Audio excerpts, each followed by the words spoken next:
ವರ್ಷಗಳು ತುಂಬಿ 11 ವರ್ಷಗಳಲ್ಲಿ ಈ ಸಂಘ ಪ್ರಾರಂಭವಾಗಿ ನಡೀತಾ ಇದೆ.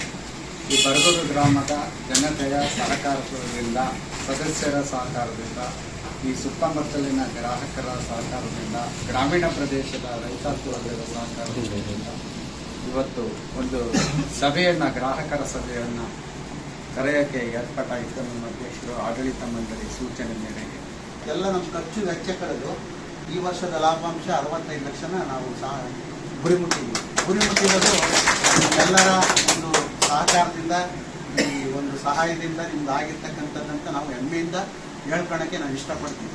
ಹಾಗೆ ನಮ್ಗೆ ಇಷ್ಟೇ ಅಲ್ಲ, ಇಲ್ಲಿ ನಾನು ಯಾಕೆ ಈ ಸಭೆಯನ್ನು ಕರೆದಿದ್ದೀನಿ, ಗ್ರಾಹಕರ ಸಭೆ ಅಂತಂದರೆ ನಿಮ್ಮ ಕುಂದು ಕೊರತೆಗಳನ್ನ ಇಲ್ಲಿ ನಮ್ಮ ಬ್ಯಾಂಕ್ನಿಂದ ಏನಾದರೂ ನಿಮಗೆ ಸಿಬ್ಬಂದಿ ಕೆಲಸ ಮಾಡ್ತಕ್ಕಂಥದ್ರಿಂದ ಏನಾದರೂ ತೊಂದರೆ ಇದೆಯಾ, ಅಥವಾ ಇಲ್ಲಿ ಏನು ತೊಂದರೆಗಳಾಗ್ತಾ ಇದ್ದಾವೆ, ಅಥವಾ ಇನ್ನೂ ಉತ್ತಮ ನಾವು ಯಾಕೆ ನಡೆಸ್ಕೊಂಡು ಹೋಗ್ಬೇಕು, ಇದನ್ನು ಬ್ಯಾಂಕ್ನ ಇನ್ನೂ ಅತ್ಯುತ್ತಮವಾಗಿ ಯಾಕೆ ನಡೆಸ್ಕೊಂಡು ಹೋಗ್ಬೇಕಂತ ನಿಮ್ಮ ಸಲಹೆಗಳನ್ನು ನಾವು ಕೇಳೋದಕ್ಕೆ ಬಂದಿದ್ದೇವೆ.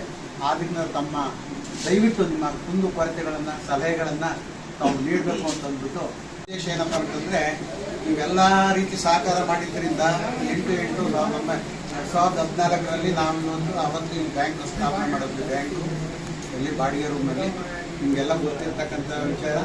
ಆ ಗೊತ್ತಿದ್ದ ವಿಚಾರದಲ್ಲಿ ನೀವು ಎಲ್ಲ ಸಹಕಾರ ಕೊಟ್ಟಿದ್ದರಿಂದ ಇವತ್ತು ನಾವು ನಮ್ಮದೇ ಆದ ಒಂದು ಸ್ವಂತ ಕಟ್ಟಡದಲ್ಲಿ ಇವತ್ತು ನಾವು ಈ ಬ್ಯಾಂಕಿಗೆ ಅಂದರೆ ಈ ಸೊಸೈಟಿನ ನಡೆಸ್ತಾ ಇದ್ದೀವಿ. ಅಂದರೆ ಇದಕ್ಕೆಲ್ಲ ಮುಖ್ಯ ಕಾರಣ ನೀವು. ಈ ಗ್ರಾಹಕರಿಲ್ಲದ ಮೇಲೆ ನಾವೇನು ಮಾಡೋಕ್ಕಾಗಲ್ಲ. ಬ್ಯಾಂಕಿನ ವಹಿವಾಟು ನಡೆಸಬೇಕು ಅಂತಂದರೆ ನಮಗೆ ಗ್ರಾಹಕರು ಬೇಕು, ಅಂದರೆ ನಿಮ್ಮ ಸಹಕಾರ ಬೇಕು.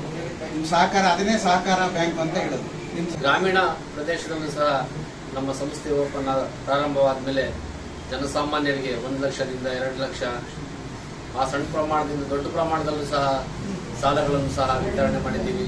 ಆಮೇಲೆ ಆಭರಣ ಸಾಲವನ್ನು ಸಹ ಕೈಗೆಟುಕುವ ದರದಲ್ಲಿ ನಾವು ನೀಡ್ತಾ ಇದ್ದೇವೆ. ಮತ್ತು ನಾವು ಇಲ್ಲಿ ಸ್ಥಳೀಯವಾಗಿ ಗೋಡನ್ ಸಾಲ ಸಹ ನಾವು ಕೊಡ್ತಾ ಇದ್ದೀವಿ. ಬಟ್ ಇಲ್ಲಿ ಕಡಿಮೆ ಇರೋದ್ರಿಂದ ನಾವು ನಗರ ಪ್ರದೇಶಕ್ಕೆ ಸೀಮಿತ ಮಾಡ್ಕೊಂಡಿದ್ದೀವಿ. ಮುಂದಿನ ದಿನಗಳಲ್ಲಿ ನಾವು ಸ್ವಸಹಾಯ ಸಂಘಗಳು ಸಹ ಹೆಣ್ಮಕ್ಳಿಗೂ ಸಹ ಸಂಸ್ಥೆಯ ವತಿಯಿಂದ ಕಡಿಮೆ ಬಡ್ಡಿ ದರ, ಏನು ಬೇರೆ ಫೈನಾನ್ಸ್ ಇರ್ಬೋದು ಅಥವಾ ಬೇರೆ ಸಂಘ ಸಂಸ್ಥೆಗಳು ಇರ್ಬೋದು, ಅವರು 2 ರೂಪಾಯಿ ಹಾಕ್ತಾರೆ. ನಾವು ಕೇವಲ 1 ರೂಪಾಯಿ 33 ಪೈಸೆಗೆ ಹೆಣ್ಣು ಮಕ್ಕಳನ್ನು ಸಹ ಉತ್ತಮ ಮಟ್ಟಕ್ಕೆ ಕೊಂಡೊಯ್ಯುವ ಒಂದು ಸಂಕಲ್ಪವನ್ನು ಸಹ ನಮ್ಮ ಮಂಡಳಿ ನಿರ್ಧಾರ ಮಾಡಿದೆ. ಇದಕ್ಕೆಲ್ಲ ಮೂಲ ಕಾರಣಕರ್ತರಾದಂಥ ತಮ್ಮೆಲ್ಲರಿಗೂ ಸಹ ಹೃದಯಪೂರ್ವಕವಾದಂಥ ನಾವು ಸ್ವಾಗತವನ್ನು ಕೊಡ್ತಾ, ನಮ್ಮ ಅಧ್ಯಕ್ಷರು ನಿಮ್ಮ ಸಮಸ್ಯೆಗಳಿಗೆ ಅಥವಾ ಏನಾದರೂ ಇದ್ದರೆ ಅದಕ್ಕೆ ಸಂಬಂಧಪಟ್ಟಂತೆ ಮಾಹಿತಿಗಳನ್ನು ನೀವು ಚರ್ಚೆ ಮಾಡಿ ಹೇಳಿ ಇನ್ನ ಉನ್ನತ ಮಟ್ಟಕ್ಕೆ ನಮ್ಮ ಸಂಸ್ಥೆಯನ್ನ ಕೊಂಡೊಯ್ಯುವ ಜವಾಬ್ದಾರಿ ತಮ್ಮೆಲ್ಲರಲ್ಲಿರ್ತದೆ. ನಿಮಗೆ ಏನು ನಾವು ನಮ್ಮ ಸಹಕಾರ ಸಂಘದಿಂದ ಸವಲತ್ತುಗಳು ಬೇಕೋ ಅವನ್ನೆಲ್ಲ ಇನ್ನ ಹೆಚ್ಚಿನ ಪ್ರಮಾಣದಲ್ಲಿ ನೀಡ್ತೀವಿ ಅಂತ ಸಂಕಲ್ಪ ಮಾಡ್ತಾ ನಾನು 2 ಮಾತುಗಳನ್ನು ಮುಗಿಸ್ತಿದ್ದೇನೆ. ಲೆಕ್ಕದಲ್ಲಿ ನೀವು ಯೋಚನೆ ಮಾಡೋದಾಗ ನೀವು ಕಡಿಮೆ, ಆ ಕಾರಣದಿಂದ ಇನ್ನೊಂದು ಸ್ವಲ್ಪ ಕಡಿಮೆ ಮಾಡಿದ್ರೆ ಗ್ರಾಹಕರು ಇನ್ನೇನು ಹೆಚ್ಚಿನದಾಗಿ ಬರ್ತಾರೆ. ಆಮೇಲೆ ಒಡವೆ ಲೆಕ್ಕದಲ್ಲಿ 15-20 ನಿಮಿಷ ನಮಗೆ ಕ್ಯಾಶ್ ಕೊಡ್ತಾರೆ.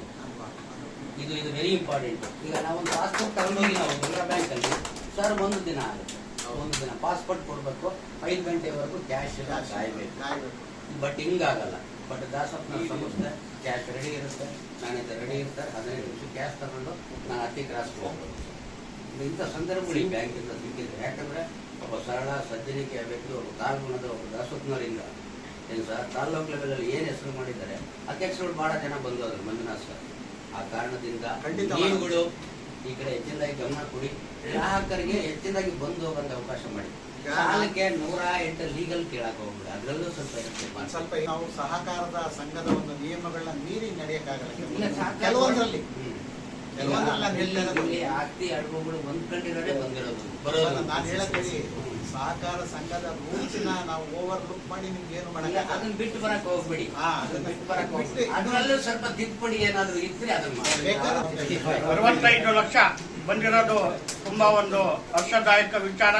ಮುಂದಿನ ದಿನಗಳಲ್ಲಿ ನಮ್ಮ ಫಕ್ರುದ್ದೀನ್ ಸಾಹೇಬ್ರು ಹೇಳ್ದಂಗೆ ನೀವು ಅದನ್ನು ಒಂದು ಸ್ವಲ್ಪ ಮಾರ್ಜಿನ್ ನಲ್ಲಿ ಶ್ರೀ ಶಕ್ತಿ ಸಂಘಗಳಿಗೆ ಇವತ್ತು ನೋಂದಣಿ ಮಾಡಿಸ್ಬೇಕಂದ್ರೆ ಜಿಲ್ಲಾ ಉಪ ನೋಂದಣಾಧಿಕಾರಿಯಿಂದ ಅವರು ನೋಂದಣಿ ಮಾಡಿಸ್ಕೊಂಡು ಬರ್ಬೇಕು. ಅಂತವ್ರಿಗೆ ಮಾತ್ರ ನೀವು ಸಹಕಾರಿ ಸಂಘದಿಂದ ಶ್ರೀ ಶಕ್ತಿ ಸಂಘಗಳಿಗೆ ಲೋನ್ ಕೊಡಕ್ಕೆ ಪ್ರಾವಿಷನ್ ಮಾಡಿಕೊಡ್ಬೇಕು. ರಿಜಿಸ್ಟ್ರೇಷನ್ ಇರಬೇಕು ಕಂಪಲ್ಸರಿ ಅಂತ ಒಂದು ಕೊಟ್ಟರೆ ಅನುಕೂಲ ಆಗುತ್ತೆ. ಹಿಂಗೆ ನಾವು ಒಂದು 2 ರಿಂದ 3 ರಿಂದ ಸ್ಟಾರ್ಟ್ ಮಾಡಿ 5 ಲಕ್ಷದವರೆಗೂ ನೀವು ಒಂದು ಅಭಿವೃದ್ಧಿ ಮಾಡಿದ್ರೆ ಆ ಸಂಘದ ಹೆಣ್ಮಕ್ಳು ನಮ್ಮಲ್ಲಿ ಬಂದು ಅವರ ಒಂದು ಕಷ್ಟ ಕಾರ್ಪಣ್ಯಗಳು ನಿವಾರಿಸ್ಕೊಂಡು ಹೋಗ್ತಾರೆ ಅಂತ